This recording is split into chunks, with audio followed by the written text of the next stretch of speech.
কি হলো জমিনে, কি হলো এগুলোর, এরা এমন করছে কেন, এরা কথা বলছে কেন?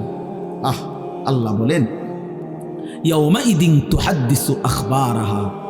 আল্লাহ তাআলা বলেন, বান্দা হে কি দেখছো হবে?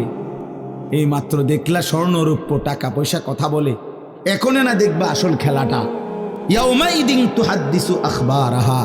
আল্লাহ বলেন এখন দেখবা সরাসরি এই হাসরের মাঠে তোমার সামনে, তোমার পায়ের নিচের জমিন, তোমার পুরা জিন্দেগির কথা, তোমার যত তথ্য, ভালো কিংবা মন্দ, নেক কিংবা গুনাহ, তোমার সমস্ত কিছু রাতের কিংবা দিনের, একাকী কিংবা প্রকাশ্যের, গোপন কিংবা আড়ালের, আল্লাহর কসম জমিন সবটা এখন তোমার সামনে বলে দিব। ইয়াউমাইদিন তুহাদ্দিসু আখবারাহা। রব্বুল আলামিন বলেন জমিন সবটা কথা বলে দিবে, ভালোটাও মন্দটাও, আলোটাও অন্ধকারটাও, একাকীও অন্ধকারেও, প্রকাশ্যেও, সবার মাঝেও সব বলে দিবে।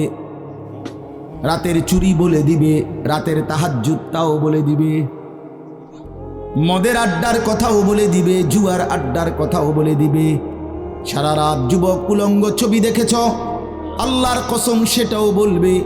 যে যুবক মালিকের সেজদা দিয়েছে সেটাও বলবে।